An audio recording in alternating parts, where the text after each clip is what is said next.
মালতী, এ মাসের হিসেবটা কোনোভাবেই মেলাতে পারছি না গো। জালে যে দু একটা ছোট পুঁটি মাছ উঠছে, তা দিয়ে চাল কেনবার টাকাও জোগাড় হচ্ছে না। দুশ্চিন্তা করে আর কি হবে গো? হাঁড়ির তলানিতে আজ এক মুঠো চালও অবশিষ্ট নেই। খালের এই ভরা বর্ষায় মাছের আড়তদাররাও এখন আর আমাদের মতো ছোট জেলেদের অগ্রিম টাকা দিতে চাইছে না। সারা জীবন তো খালের এই পানির সাথেই যুদ্ধ করলে, এখন এভাবে ভেঙে পড়লে ছেলেমেয়ে দুটোর মুখে কি করে দুবেলা অন্ন তুলে দেব? আমি তো আর হাত গুটিয়ে বসে নাই মালতী। দিন রাত জালটা কাঁধে নিয়ে খালের এ মাথা থেকে ও মাথা চষে বেড়াচ্ছি, কিন্তু ভাগ্য সহায় হচ্ছে না। আমাদের এই অভাবের কথা ছেলে মেয়েদের সামনে বেশি প্রকাশ করো না। অরূপ তো কাল রাত থেকে না খেয়ে আজ খুব ভোরে কাজে বেরিয়েছে। জানি ছেলেটা বড় হচ্ছে আর সংসারের এই চরম কষ্ট নিজের চোখে দেখছে। এমন কঠিন সময় কেন এলো বুঝতে পারছি না। তুমি এখন আর ভাগ্যকে দোষ দিও না, জলদি হাত মুখ ধুয়ে নাও। আমি এই ফুটন্ত গরম পানিতে সামান্য নুন দিয়ে একটু ফ্যান ভাত ফুটিয়ে দিই। অরূপ ভাইয়া, বাবা আজ সকাল থেকে বড্ড গম্ভীর হয়ে বসে আছেন। ঘরের খাবার তো প্রায় শেষ। এভাবে চললে আমাদের খুব কষ্টে পড়তে হবে। আমি সব বুঝতে পারছি রে ঝর্ণা, শুধু এই মাছ ধরবার উপর নির্ভর করে থাকলে আমাদের এই জরাজীর্ণ সংসারের অভাব কোনো দিন দূর হবে না। আচ্ছা ভাইয়া, এই এত পানি, এখানে কি কোনোভাবেই কিছু করা যায় না? এই জলের বুকেই তো আমাদের জন্ম আর বড় হওয়া। এই কচুরিপানা আর কলা পাতাগুলো দেখছিস, এগুলো কিন্তু তীব্র স্রোতেও কখনো ডুবে যায় না। হ্যাঁ ভাইয়া, কলা পাতা তো অনেক হালকা হয়। আমরা যদি অনেকগুলো বড় বড় কলা পাতা একসাথে বেঁধে নৌকোর মতো বানিয়ে পানের ওপর ভাসিয়ে রাখি। চমৎকার বলেছিস তো। সেই কলা পাতার নৌকার উপর যদি আমরা শুকনো কাদা আর পচা পাতা দিয়ে একটা স্তর বানিয়ে সবজি চাষ করি, তবে কেমন হয়? বা ভাইয়া, বুদ্ধিটা তো খুব দারুণ। বাজারে শাক আর মরিচের বড্ড দাম। আমরা যদি এখানে চাষ করতে পারি, তবে ঘরের অভাবটাও মিটবে। হ্যাঁ, শুধু মাছের উপর ভরসা না করে আমাদের এই নতুন পথেই হাঁটতে হবে। চল, আমরা এখনই বাড়ি গিয়ে বাবাকে এই পরিকল্পনার কথাই জানাই।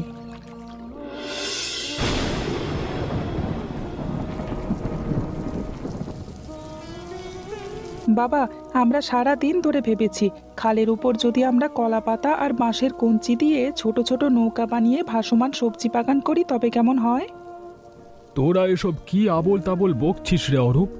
জলের উপর আবার কখনো সবজি চাষ হয় নাকি? মাটিতে বীজ না লাগালে গাছ বাঁচবে কিভাবে? বাবা, আমরা কলা পাতার নৌকার ওপর শুকনো মাটি, পচা পাতা আর খালের তলানির উর্বর কাদা দিয়ে একটা সুন্দর স্তর বানিয়ে দেব। খালের এই তীব্র স্রোত আর বাতাসের মধ্যে তোদের ওই পাতার তৈরি খেলনা নৌকা একদিনও টিকবে না, সবই ভেসে যাবে। আমরা তো আর এমনি এমনি ছেড়ে দেব না বাবা। আমরা শক্ত পাটের দড়ি দিয়ে সেই ভাসমান নৌকাগুলো আমাদের ঘাটের বাঁশের খুঁটির সাথে বেঁধে রাখবো। সংসারের অবস্থা এখন যে জায়গায় ঠেকেছে, তাতে তোদের এই অদ্ভুত কথাতেও আমার কেন যেন একটু ভরসা করতে ইচ্ছে করছে। তুমি কোনো চিন্তা করো না বাবা, আমরা তো আর তোমার মাছ ধরার কাছে বাধা দিচ্ছি না। আমরা ভাই বোন মিলে এই পুরো কাজটা গুছিয়ে নেব। হ্যাঁ বাবা, তুমি শুধু আমাদের একটু অনুমতি দাও। কালকে সকাল থেকেই আমরা জঙ্গল থেকে প্রয়োজনীয় কলা পাতা আর বাঁশ সংগ্রহ করা শুরু করে দেব।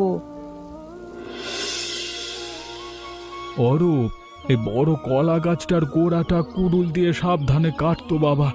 আমাদের এই ভাসমান কাঠামো বানানোর জন্য অনেকগুলো শক্ত গুঁড়ি লাগবে।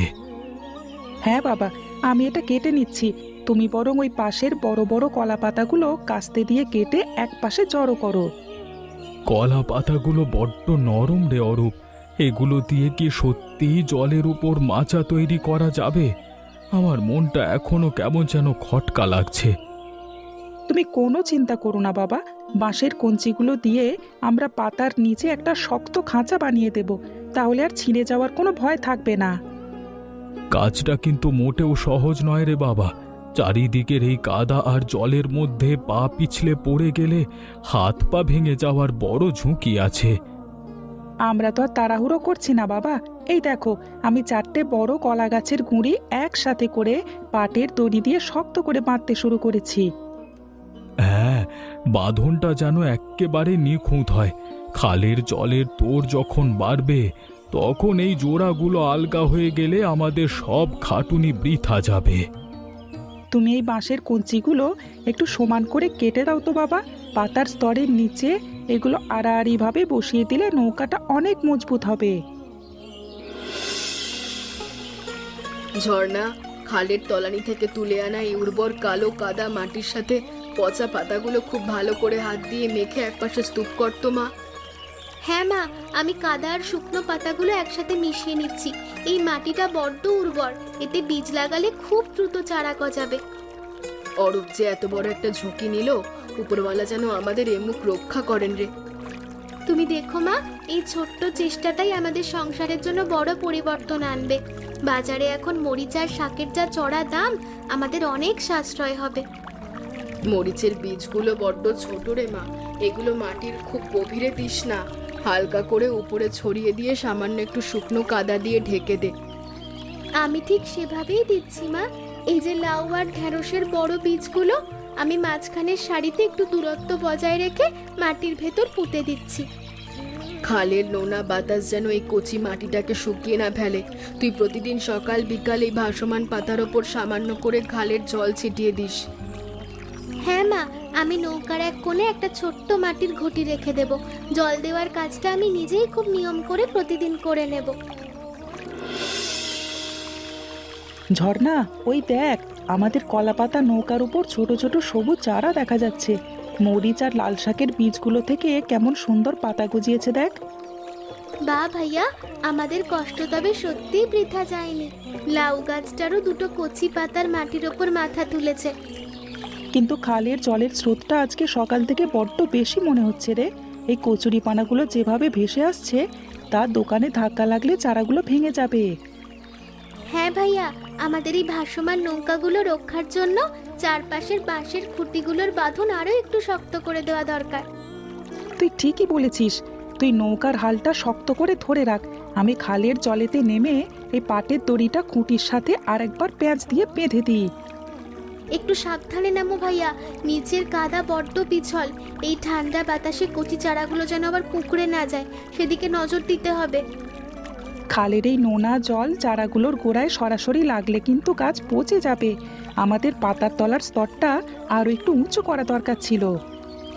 আজ বিকেলের দিকে আমরা আরো কিছু শুকনো খড় আর কলাপাতা এনে এই স্তরের নিচে গুজে দেব ভাইয়া, তাহলে মাটিটা পানির ওপরে থাকবে।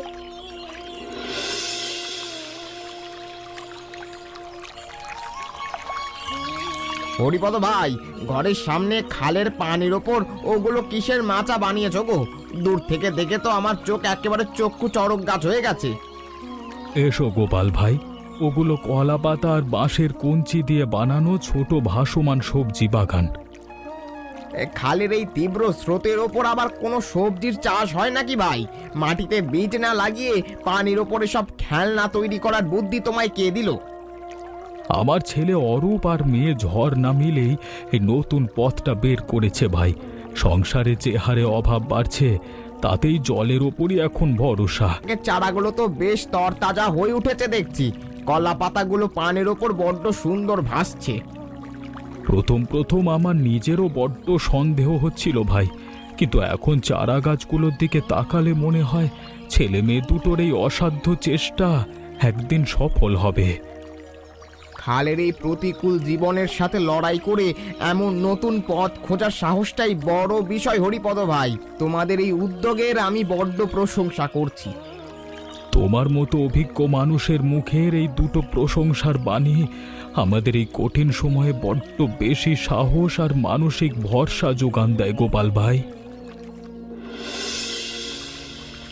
অরূপ, ঝর্ণা, একটু এদিকে আয় তো, তোদের একটা জিনিস দেখাই। আমাদের কলা পাতার নৌকার ওপর লাল শাক আর কচি মরিচগুলো কেমন তোলার মতো বড় হয়ে গেছে দেখ। মা, লাল শাকগুলো তো একেবারে তাজা হয়েছে। মরিচ গাছগুলো তো কেমন সুন্দর সুন্দর ছোট ছোট সাদা ফুল ফুটেছে দেখো। আমাদের এই দীর্ঘ দিনের অক্লান্ত খাটুনি তবে সত্যিই বৃথা যায়নি মা। খালের এই নোনা জলের বুকেও যে এমন মিষ্টি সবজি ফলানো যায় তা আজকে প্রমাণ হলো। সংসারে টানা কয়েক মাস ধরে যে চরম অভাব আর খাবারের সংকট চলছিল, আজ এই প্রথম নিজেদের হাতে সবজি দেখে মনে স্বস্তি হলো রে। মা, আজ রাতেই তবে এই লাল শাকগুলো ভাজা করো তো। গরম ভাতের সাথে চমৎকার করে রাঁধো, অনেক দিন পর সবাই তৃপ্তি করে খাবো। নিজেদের জন্য কিছুটা রেখে বাকি শাক আর মরিচগুলো কিন্তু আমাদের হাটে নিয়ে বিক্রি করতে হবে। সংসারে তেলের বোতলটাও একেবারে শূন্য হয়ে আছে। হ্যাঁ বাবা, সুদিন হয়তো একদিন আসবে না, তবে এই ছোট শুরুটাই আমাদের সংসারের অন্ধকারের মধ্যে এক নতুন আশার আলো দেখিয়ে দিল। আমি ঘর থেকে একটা ছোট্ট বাঁশের কুড়ি নিয়ে আসছি। মা, চলো দুজনে মিলে কচি শাকগুলো গোড়া থেকে সাবধানে এক এক করে তুলে ফেলি। গোপাল ভাই, এই নাও, তোমাদের জন্য আমাদের ভাসমান বাগানের এক ঝুড়ি তাজা লাল শাক আর কিছু কাঁচা মরিচ। নিজেদের বাগানের প্রথম ফসল, ফিরিয়ে দিও না। আরে হরিপদ ভাই, তোমাদের নিজের ঘরেই যেখানে চাল ডালের এত অভাব, সেখানে আমাদের এত সবজি দিচ্ছ কেন গো? হ্যাঁ কাকা, আজকালকার দিনে নিজের সংকটের কথা ভুলে প্রতিবেশীর মুখে অন্ন তুলে দেওয়ার মতো মানুষ সত্যিই খুব কম দেখা যায়।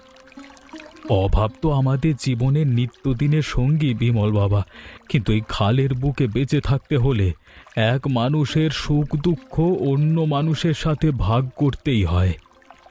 তোমার এই বিশাল মনের কোনো তুলনা হয় না হরিপদ ভাই। এই খালের নোনা পানিতে এমন মিষ্টি শাক কিভাবে ফললো তা আমাদের বিমলকেও একটু শিখিয়ে দিও।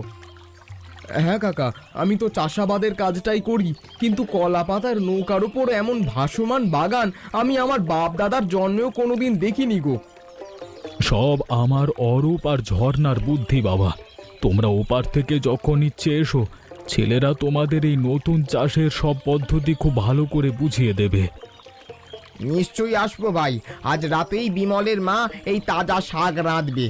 তোমার এই ভালোবাসার দান আমার বড্ড তৃপ্তি সহকারে সবাই মিলে খাবো। বাবা, একটু এদিকে চেয়ে দেখো, আমাদের কলাপাতার নৌকার এই ওপরের দিকের শাকের পাতাগুলো কেমন দিন দিন একেবারে হলুদ হয়ে যাচ্ছে। শুধু হলুদ নয় রে অরূপ, অনেকগুলো গাছের গোড়া কেমন কালো হয়ে একেবারে পচে মাটির সাথে মিশে যাচ্ছে। খালের এই নোনা পানি কি কোনোভাবে আমাদের মাটির স্তরের ভেতর ঢুকে গেল বাবা? এমন হলে তো আমাদের সবকটি গাছ অল্প দিনেই মারা যাবে। শুধু কলা পাতার উপর মাটি বিছিয়ে দেওয়ায় খালের নোনা জলের আর্দ্রতা সরাসরি গাছের শিকড়ে পৌঁছে যাচ্ছে রে। এই জটিলতা বড্ড বড় আকার নিল। অনেক আশা করে আমরা ভাই বোনে মিলে এই বাগানটা খাড়া করেছিলাম বাবা। এখন যদি সব গাছ এভাবে নষ্ট হয়ে যায়, তবে তো আমাদের অনেক কষ্টে পড়তে হবে। ভেঙে পড়িস না বাবা, চাষের এই হঠাৎ সমস্যাটার কারণ আমাদের দ্রুত খুঁজে বের করতে হবে, তা না হলে এই পুরো কাঠামোই খালের জলেতে ভেসে যাবে। মরিচ গাছগুলোর কচি ফুলগুলো কেমন কালো হয়ে ঝরে কাদার উপর পড়ে আছে। এই দৃশ্য দেখলে নিজের ভেতর বড্ড কষ্ট হচ্ছে বাবা। তুই চল, আমরা এখনই পাড়ের দিকে গিয়ে গোপাল ভাইয়ের সাথে একটু কথা বলি। ওনার চাষাবাদের দীর্ঘ অভিজ্ঞতা হয়তো আমাদের কোনো পথ দেখাবে। ঝর্ণা, এই হাঁড়ির তলানিতে যেটুকু চাল অবশিষ্ট আছে তা দিয়ে আজ রাতের রান্নাটা কোনো মতে হয়ে যাবে, কিন্তু কাল সকালের জন্য একদানা অন্নও নেই। তেলের বোতল আর নুনের ছোট পাত্র দুটোও তো একেবারে শূন্য হয়ে গেছে মা। নতুন করে বাজার না করলে কাল ঘরের উনুন যে ধরাই যাবে না। ভাসমান সবজি বাগানটা দিয়ে আমরা বড্ড বেশি আশা করেছিলাম রে মা, কিন্তু গাছগুলো যে ওভাবে পচে যাবে, আমাদের সংসারে খাবার সংকট আবার শুরু হয়ে গেল। আমি তো ভেবেছিলাম এবার আমাদের দুঃখটা ঘুচবে। ছোট করিস না রে মা মন, খালের এই কঠিন জীবনে আমরা আমাদের নিত্য জীবনের সঙ্গী, আমাদের এখন কিছুতেই ভেঙে পড়লে চলবে না। বাবার অরূপ ভাইয়া এখনো তো ফিরলো না খালের ধার থেকে। ওনারা হয়তো গোপাল কাকুর কাছে গেছে ওই পচন রোগের কোনো ওষুধ খুঁজতে। হ্যাঁ রে, গোপাল ভাই অনেক পুরনো মানুষ, উনি নিশ্চয়ই একটা ভালো বুদ্ধি দেবেন। তুই বরং একটু বাইরে গিয়ে দেখ তো ওনারা ঘাটে এলো কিনা। হ্যাঁ মা, আমি বারান্দায় গিয়ে দেখছি, তুমি দুশ্চিন্তা করো না। ঈশ্বর আমাদের এই চরম বিপদের দিনে কোনো না কোনো একটা ব্যবস্থা ঠিক করে দেবেন। হরিপদ ভাই, তোমার ওই কলা পাতা আর মাটির তৈরি নৌকাগুলোতে একটা মস্ত বড় ভুল হয়ে গেছে গো। শুধু পাতার ওপর মাটি দিলে গাছ বাঁচবে না। আমরা তো আর পুরনো নিয়ম কানুন তেমন জানি না গোপাল ভাই। তুমি যদি এই সংকটের দিনে আমাদের একটু সঠিক পথ না দেখাও, তবে তো আমরা বিপদে পড়ে যাব। আমাদের বাপ দাদারা খালের পানিতে যখন এমন চাষ করত, তখন তারা পাতার নিচে প্রচুর কচুরিপানা, পচা খড় আর শক্ত বাঁশ দিয়ে একটা পুরু স্তর বানাতো। হ্যাঁ কাকা, ওই জৈব স্তরটা খালের নোনা জলকে সরাসরি মাটির উপর আসতে বাধা দেয়, আর পচা কচুরিপানা থেকে গাছ তার প্রয়োজনীয় পুষ্টিও পেয়ে যায়। বাহ, এ তো বড্ড চমৎকার আর বৈজ্ঞানিক পদ্ধতির কথা শোনালে ভাই। আমাদের মাথায় এই সহজ কিন্তু দরকারি বুদ্ধিটা আগে কেন আসেনি? নিত্যানন্দ, বিমল, তোমরা আর দেরি করো না। কাল ভোরবেলা থেকেই হরিপদ আর অরূপের সাথে হাত লাগিয়ে এই পুরনো পদ্ধতিতে নতুন করে মাচা বানাও। তুমি কোনো চিন্তা করো না কাকা, আমরা দুই ভাই মিলে কালকে দুপুরের মধ্যে খালের ওপার থেকে প্রচুর কচুরিপানা আর খড় সংগ্রহ করে ঘাটে এনে দেব। তোমাদের এই উপকারের কথা আমি কোনো দিন ভুলবো না ভাই। এই কঠিন সময়ে তোমরা পাশে না দাঁড়ালে আমাদের এই নতুন আশার আলো আজই নিভে যেত। অরূপ ভাই, এই লম্বা বাঁশের টুকরোগুলো ভালো করে আড়াআড়িভাবে সাজিয়ে নাও। ভাসমান কাঠামোর মূল খাঁচাটা মজবুত না হলে খালের জলে তোড়ে সব ভেসে যাবে। হ্যাঁ ভাই, আমি শক্ত পাটের দড়ি দিয়ে প্রতিটি জোড়া এমনভাবে বাঁধছি যেন কোনো অবস্থাতেই ভেতরের কচুরিপানা আর খড়ের স্তরগুলো আলগা হয়ে সরে না যায়। নিত্যানন্দদা, আমি নতুন চাষের জন্য প্রয়োজনীয় পুরনো দেশি পদ্ধতি অনুযায়ী পচা খড় আর শুকনো কাদামাটি একপাশে স্তূপ করে গুছিয়ে রাখছি। খুব ভালো করে অরূপ। এই পচা কচুরিপানাগুলো যখন রোদে শুকিয়ে একেবারে মাটির সাথে মিশে যাবে, তখন গাছ তার আসল পুষ্টি খুব সহজেই পেয়ে যাবে। খালের এই জায়গাটার পানি বেশ স্থির আছে ভাই। এখানেই বড় কাঠামোটা তৈরি করে লগি ঠেলে ঘরের পাশে নিয়ে যাওয়া সবচেয়ে সুবিধা হবে। হ্যাঁ, ওপারে স্রোত বেশি। আজকে দুপুরের মধ্যে যদি আমরা বাঁশের খাঁচায় খড় আর পাতার স্তরটা দিতে পারি, তবে বিকেলের দিকেই মাটি বিছানো যাবে। আমরা সবাই মিলে হাত লাগিয়েছি যখন, তখন আজকেই কাজটা শেষ করব ভাই। এই পুরনো দেশি পদ্ধতি ব্যবহার করলে এবার আর একটা গাছও পচবে না। কাকুর এই বিপদে আমরা এগিয়ে আসবো না তো কে আসবে ভাই? এখন আর কথা না বাড়িয়ে এই লম্বা কাঠের গুঁড়িটা ওপাশে টেনে নিয়ে শক্ত করে বাঁধি। ঝর্ণা, এই কোণের মোটা বাঁশের খুঁটিটা শক্ত করে ধরে রাখতো। আমি পাটের ভেজা দড়ি দিয়ে এটার জোরটা ভালো করে শক্ত করে বেঁধে দিই।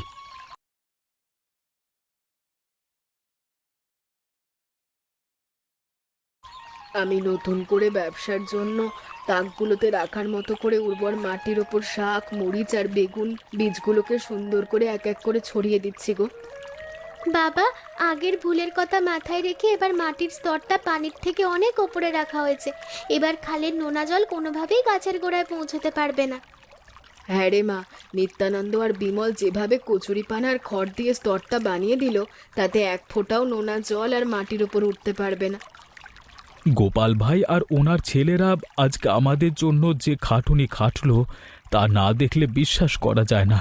আমরা এক নতুন আশার আলো নিয়ে কাজ করছি। হ্যাঁ বাবা, বিমল ভাইয়া তো একাই চারিদিকের খুঁটিগুলো কাদার নিচে গেঁথে দিল। এখন শুধু মরিচের বীজগুলোর ওপর সামান্য একটু শুকনো কাদাই ছড়িয়ে দেওয়া বাকি। দাও মা, পাত্র থেকে শেষ বীজগুলো আমার হাতে দাও। আমি সারিবদ্ধভাবে পুঁতে দিচ্ছি। সবাই একসাথে কাজ করা এবার বড্ড ভরসা পাচ্ছি মনে। ওপরওয়ালা যেন আমাদের এই নতুন শুরুটা এবার ভালো করেন। এই খালের বুকেই আমাদের মতো সংসারী মানুষের টিকে থাকার শেষ চেষ্টা লুকিয়ে আছে গো। গোপাল ভাই, দেখে যাও, তোমার দেওয়া সেই পুরনো পদ্ধতি আজকে আমাদের এই কলা পাতার নৌকার উপর কেমন বড় বড় লাউ আর তাজা লাল শাক ফলেছে। আরে হরিপদ ভাই, আমি তো আগেই বলেছিলাম, পুরনো দেশি পদ্ধতি আর নতুন চিন্তা একসাথে থাকলে মানুষ টিকে থাকে। তোমার ওই কচুরিপানা আর খড়ের স্তরের বুদ্ধির কারণেই এবার আমাদের একটা গাছও পচেনি গো। এই সফলতার পুরো কৃতিত্ব কিন্তু এক্কেবারে তোমার। ওসব বলো না ভাই, খাটুনি তো সব তোমার ছেলে মেয়েরা করেছে। অরূপ আর ঝর্ণা যেভাবে দিনরাত এই বাগানের পরিচর্যা করলো, তা সত্যি মেলা ভার। তা অবশ্য ঠিকই বলেছ ভাই। আজকে এই প্রথম নিজেদের বাগানের এত বড় সবজি দেখে মনের সব আশা, কষ্ট আর অভাব এক নিমেষেই দূর হয়ে গেল গো। এই খালের বুকে বেঁচে থাকতে হলে এমন নতুন নতুন পথ আমাদেরই খুঁজে বের করে রাখতে হবে ভাই। আজ বাজারের এই তাজা সবজির বড্ড চড়া দাম মিলবে। হ্যাঁ ভাই, অরূপ আর বিমল আজকে বিকেলেই সবজিগুলো নৌকায় নিয়ে বড় হাটে নিয়ে যাবে। সংসারের সেই চরম সংকট এবার এক্কেবারে কেটে যাবে। ঈশ্বর তোমাদের এই সততা আর পরিশ্রমের যোগ্য ফল দিয়েছেন হরিপদ ভাই। এই মিষ্টি সবজি আমরাও বাড়িতে বড্ড তৃপ্তি করে সবাই মিলে খাবো।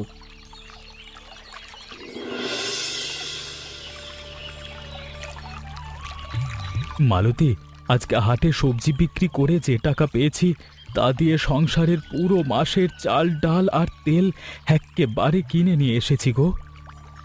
আমি তো আগেই বলেছিলাম গো যে খাল একসময় আমাদের শুধু কষ্ট দিয়েছিল, আজ সেই খাল আমাদের নতুন জীবন দিল। বাবা, আমরা শুধু নিজেদের এই ছোট বাগানেই থেমে থাকবো না। খালের উপর সামনের মাসে আমরা আরো বড় ভাসমান সবজি বাগান তৈরি করবার সিদ্ধান্ত নিয়েছি।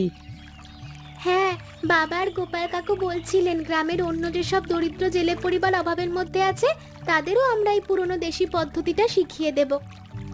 খুব ভালো কথা বলেছিস রে মা। নিজেরা বেঁচে থাকবার পাশাপাশি অন্য মানুষের মুখে অন্ন তুলে দেওয়ার পথ দেখানোই তো মানুষের সবচেয়ে বড় ধর্ম। আমাদের ছেলে মেয়ে দুটোর এই বুদ্ধি আর পরিশ্রমের কারণেই আজ আমাদের ঘরের সেই কঠিন সময় আর খাবারের সংকট এক্কেবারে দূর হয়ে গেল। খালের এই জলের বুকেই আমাদের জন্ম, আর এখানেই আমাদের রুজি রুটি বাবা। এখন আর আমাদের অন্য কোথাও কাজের জন্য ভাগ্যকে দোষ দিতে হবে না। মা, তাহলে আমি রাতের জন্য এই তাজা সবজি দিয়ে একটা চমৎকার তরকারি রেঁধে ফেলি। অনেক মাস পর আজ সবাই মিলে পেট ভরে শান্তিতে দুমুঠো খাবো। এমনই মজার মজার গল্প দেখতে আমাদের চ্যানেলটিকে সাবস্ক্রাইব করতে ভুলবেন না। আচ্ছা বলো তো বন্ধুরা, অরূপ ও ঝর্ণার নতুন চিন্তা কিভাবে তাদের পরিবারের জীবন বদলে দিয়েছিল?